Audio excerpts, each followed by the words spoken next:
If I offered you $10 million right now, but you had to be 72 years old, like me, would you take it? No? Then you are already richer than you think. I know why you're here. You didn't have to say a word. I can see it in your eyes. I see the way you're picking at the hem of your shirt and the way you check your phone every 3 minutes like it's a bomb about to go off. You're in a rush. You're terrified. You feel like you're treading water in the middle of the ocean. And every time you look up, it seems like everyone else is zooming past you on a yacht. How old are you? 25? 28? That is the most beautiful and the most brutal age in a human life.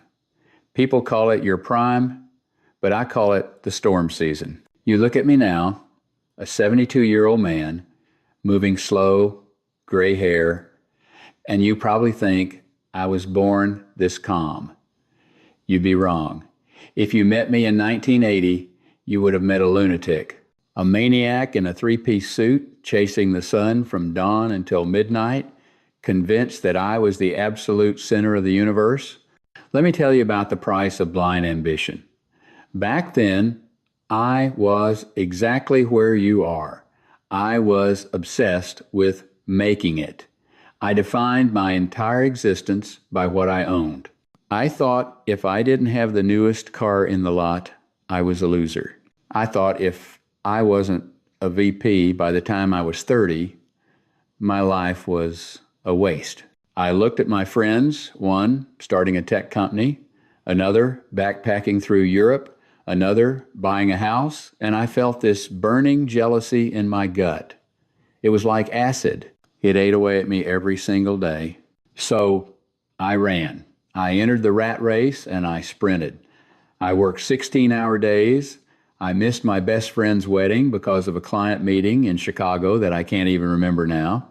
I forgot to call my mother on her birthday 3 years in a row because I was too busy building an empire. I had a woman who loved me. I mean, really loved me, who was willing to listen to me complain about my boss for hours. But I lost her too. Why?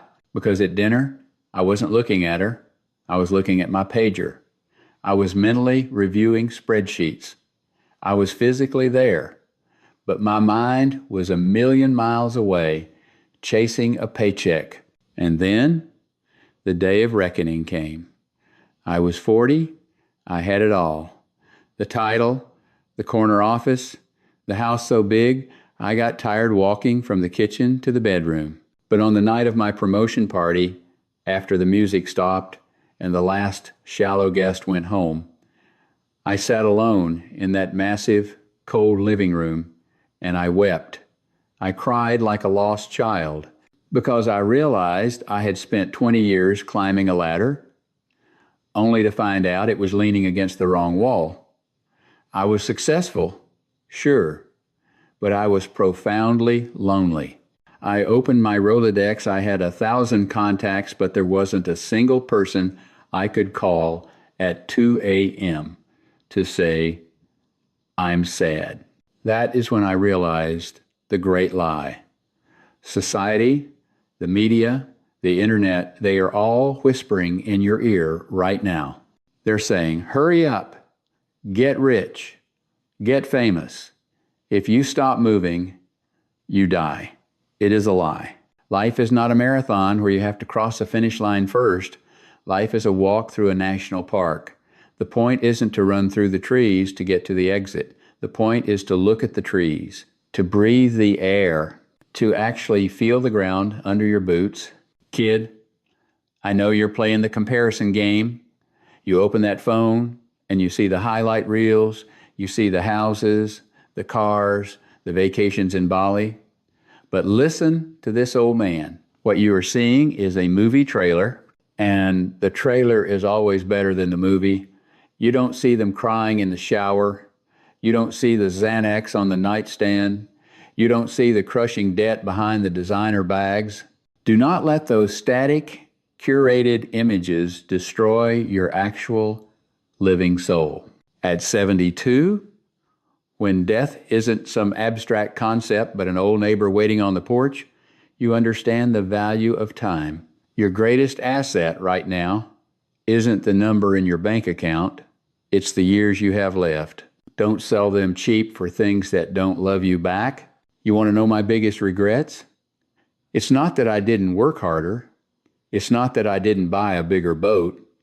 I regret the Sunday afternoons I didn't spend playing catch with my son because I was checking emails. I regret not telling my dad I loved him before the dementia took his memory. I regret being so hard on myself, never allowing myself to be weak, to rest, to make a mistake. Do me a favor. Close your eyes for a second. Take a breath. Imagine you are me.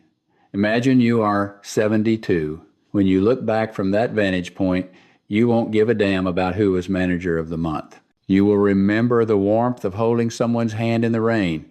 You will remember the taste of your mom's cooking on Thanksgiving. You will remember laughing until your ribs hurt with your college roommates at a dive bar. Those moments, those human connections, that is the real diamond. The rest is just glass.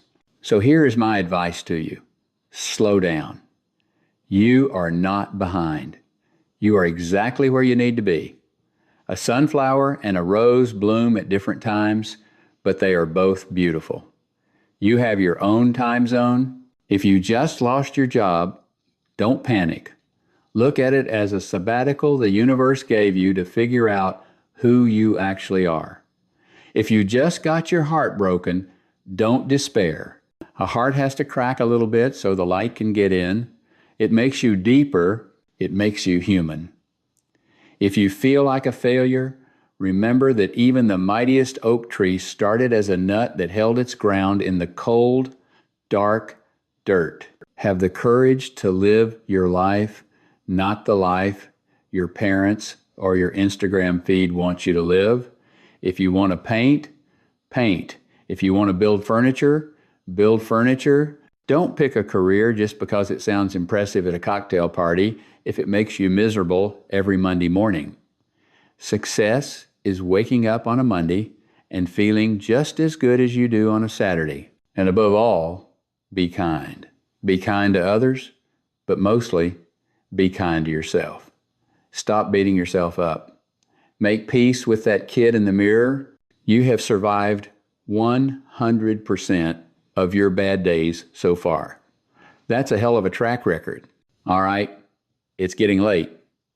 I'm talking your ear off. Old men tend to do that. We're afraid we won't wake up to finish the conversation. Go home, put the phone in a drawer, get some real sleep. The sun is going to come up tomorrow. As long as you have breath in your lungs, you have a chance to reinvent yourself. It's going to be okay. Believe me. In the end, it's all going to be okay. And if it's not okay, it's not the end. Thanks for stopping by. Remember, life is for living, not for worrying. Get out of here, kid.